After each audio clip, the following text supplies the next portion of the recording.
یہ بات attorney general صاحب نے کہی ہے، تو ظاہر ہے قاضی صاحب نے اس کے اوپر کوئی پھر ان کے پاس جواب نہیں تھا۔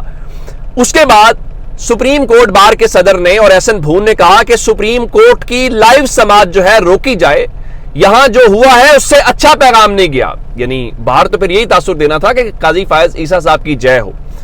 تو پھر جب اطہر من اللہ صاحب نے کہا کہ ہم 76 سال سے جھوٹ بول رہے ہیں، سچ کو چھپا رہے ہیں، تو پھر قاضی صاحب کے پاس کوئی جواب نہیں تھا۔ انہوں نے کہا پلیز پروسیڈ، یعنی سماعت کو آپ آگے بڑھائیے۔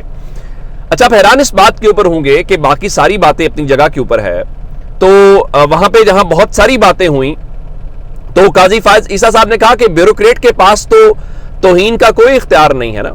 تو قاضی اطہر من اللہ صاحب نے پھر جواب دیا، کہا آپ توقع کرتے ہیں جو کام سپریم کورٹ خود نہیں کر سکی، آپ توقع کرتے ہیں کہ سپریم کورٹ کا ماتحت جج وہ کوئی کام کرے؟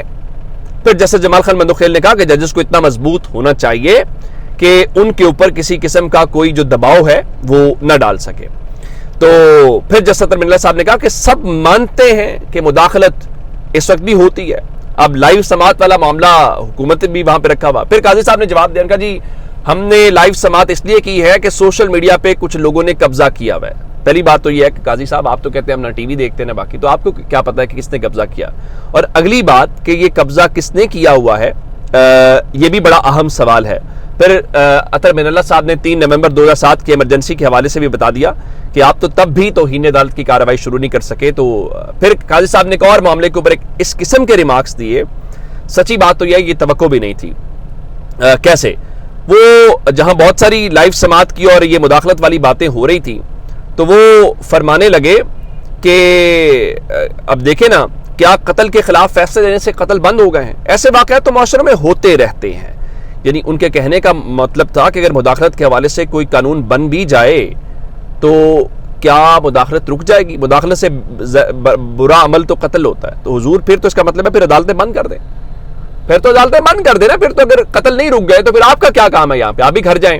لیکن اس کو کوئی نہیں۔ پھر جہاں پہ بہت زیادہ وہ آرگومنٹس ہوئے تو قاضی فائز عیسیٰ صاحب نے کیسا جملہ کہا، آپ ہنسیں گے۔ قاضی صاحب فرمانے لگے کہ ججز کو سننا زیادہ اور بولنا کم چاہیے۔ ہائے ہائے مائی لارڈ، بالکل ججز کو زیادہ سننا چاہیے، ججز کو خود کم بولنا چاہیے، ججز کو اپنے ساتھی ججز کو بھی بولنے کا موقع دینا چاہیے، ججز کو اپنی عدالت کے اندر کھڑے وکلا کو بھی بولنے کا موقع دینا چاہیے۔ یہ بات بالکل درست ہے، اور اب آپ یہ بات ابھی کہہ رہے ہیں، بہت پہلے ہو جانا چاہیے تھا۔ پھر جسٹس اطہر من اللہ اور جسٹس مندوخیل کے درمیان بھی بات ہوئی، اور جسٹس مندوخیل نے کہا سچ تو یہ ہے کہ ہر سیاسی جماعت چاہتی ہے کہ ایجنسیز ہمارے لیے کام کریں۔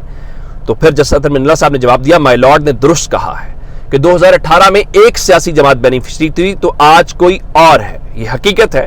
مائی لارڈ نے یہ بھی درست کہا کہ سیاسی جماعتوں کے اس معاملے میں کردار ادا کرنا چاہیے، لیکن ہم نے آئین کے تحفظ کا حلف اٹھایا اور ہم نے اسے یقینی بنانا ہے کون بینیفیشری ہے کون کچھ نہیں ہے۔ جب یہ ساری باتیں ہوتی رہی تو جسٹس اطہر من اللہ صاحب نے کہا کہ تمام ہائی کورٹس کے ججز متفق ہیں کہ آج بھی مداخلت ہو رہی ہے، کوئی وفاقی حکومت سے پوچھ ہی نہیں رہا۔ آئین کے تحت چلنے والا مہذب معاشرہ ہوتا تو پتہ نہیں کیا کچھ ہو جاتا، کوئی وفاقی حکومت سے سوال ہی نہیں کر رہا۔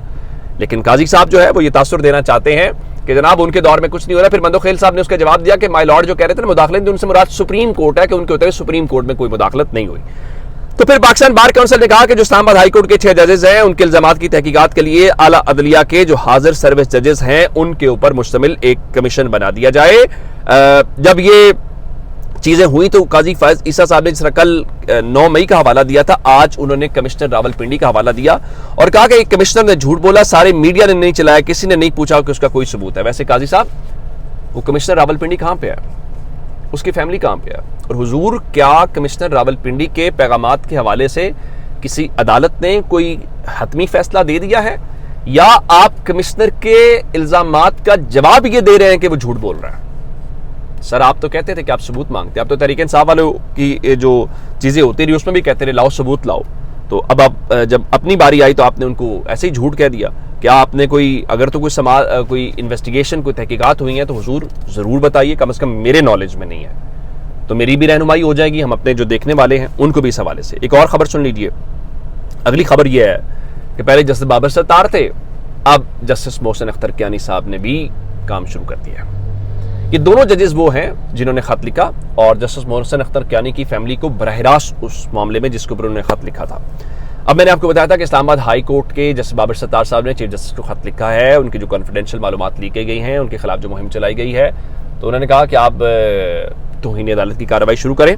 تو اب اگلی خبر سنیے، ایک اور چٹھی آ گئی ہے، اور اسلام آباد ہائی کورٹ کے جو ججز ہیں وہ اپنے موقف پہ بھی قائم ہیں، اور ان کے اوپر جو سوشل میڈیا مہم ہے اس کے خلاف بھی وہ ڈٹے ہوئے ہیں، اور انہوں نے اس سلسلے میں ایک اب جسٹس محسن اختر کیانی صاحب نے بھی، جو چیف جسٹس اسلام آباد ہائی کورٹ ہیں، ان کو جسٹس عامر فاروق صاحب کو خط لکھا ہے، اور ان کو یہ کہا ہے کہ ان کے خلاف ایک بے بنیاد قسم کی مہم چلائی جا رہی ہے، اور جو مہم چلانے والے افراد ہیں آپ ان کے خلاف باقاعدہ کارروائی کریں۔ تو اب اطلاعات یہ ہیں کہ اب چیف جسٹس عامر فاروق صاحب جو ہیں ان ججز کے خلاف، ان افراد کے خلاف آج ایک باضابطہ منظوری دیں گے، تو ہوپ فلی یہ اونٹ کسی کروٹ بیٹھے گا، لیکن فی الحال لگتا ہے کہ اونٹ کو سنبھالنا ہی بڑا مشکل کام ہو گیا۔ اپنا بہت سارا خیال رکھیے گا، خدا حافظ۔